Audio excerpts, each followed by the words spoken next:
बिहार की राजनीति में भूचाल लाने में सक्षम हो सकते हैं जनसुराज के शिल्पकार प्रशांत किशोर। प्रशांत किशोर ने जिस तरह से बिहार के गांव-गांव में पदयात्रा कर अभियान चलाया, वह बड़े उलटफेर की ओर इशारा कर रहा है। ये सच है कि प्रशांत किशोर ने अब तक कोई चुनाव नहीं लड़ा, मगर बहुतों को चुनाव लड़वाया है। मुद्दे बनाने और उसे कार्यरूप देने में उन्हें महारत हासिल है। इसका असर बिहार विधानसभा के चुनाव में दिखेगा। अभी आप देख रहे हैं the biggest news. The biggest news में आपका स्वागत है। आगे बढ़ने के साथ आप लाइक और कमेंट कर दें। यदि आप हमारे चैनल पर नए हैं तो सब्सक्राइब करना ना भूलें। धन्यवाद। अब चलते हैं खबरों के विस्तार में। पिछले दिनों प्रशांत किशोर कोसी और सीमांचल के इलाकों में भ्रमण कर रहे थे और सबसे बड़ी बात यह है कि हर गांव में उन्हें समर्थन मिल रहा था। उन्होंने कई ऐसे मुद्दे उठाए हैं जो जनता की संवेदना को झकझोर कर रहा है। बिहार की बड़ी विडंबना यह है कि राज्य में सबसे ज्यादा मजदूर होने के बाद भी खेती के लिए मजदूर नहीं मिलते हैं। इसका मुख्य कारण पलायन है। युवा राज्य से बाहर निकल जाते हैं और बुजुर्ग बच जाते हैं। सुपौल की जनता से उन्होंने वादा किया कि 1 साल में पलायन को रोक देंगे। दूसरी बड़ी बात प्राइवेट स्कूल को लेकर कही। उन्होंने कहा, प्राइवेट स्कूल में भी मुफ्त शिक्षा की व्यवस्था होगी। उन्होंने वृद्धा पेंशन को 400 से बढ़ाकर 2000 करने का ऐलान किया। उन्होंने अपील की कि इस बार विधानसभा चुनाव में वोट अपने बच्चों के लिए देना है, लालू जी के बच्चों के लिए नहीं। इसके बाद आपके बच्चे बेरोजगार नहीं रहेंगे।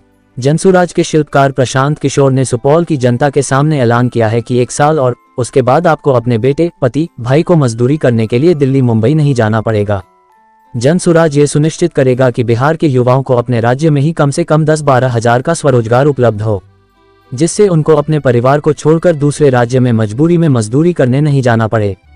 इसी के साथ 15 साल से कम उम्र के बच्चों की पूरी पढ़ाई का खर्च, जिसमें उनकी किताबें से लेकर विद्यालय के कपड़े, सब कुछ बिहार के बच्चों के लिए मुफ्त कर दी जाएगी। इसके साथ ही यह व्यवस्था केवल सरकारी स्कूलों में ही नहीं बल्कि सभी प्राइवेट स्कूलों में भी लागू होगी। प्राइवेट स्कूल में भी 15 वर्ष तक के बच्चों की पढ़ाई का खर्च सरकार देगी।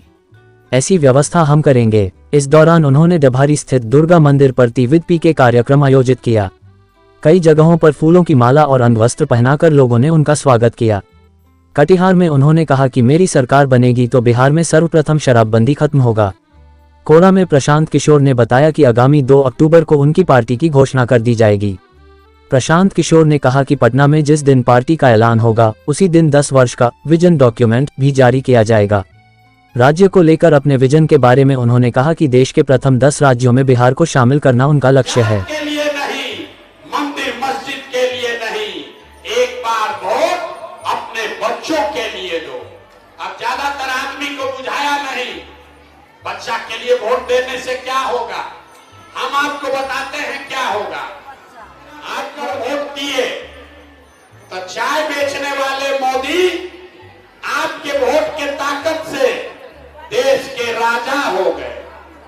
आप लालू का चेहरा देखकर वोट दिए तो भैंस चराने वाले लालू यादव आपके वोट के ताकत से 30 वर्ष से बिहार के राजा हैं।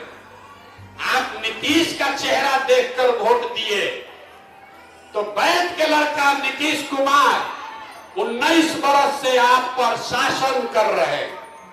एक बार मेरा सलाह मानिए, एक बार जीवन में अपने बच्चों का चेहरा देखकर वोट दीजिए।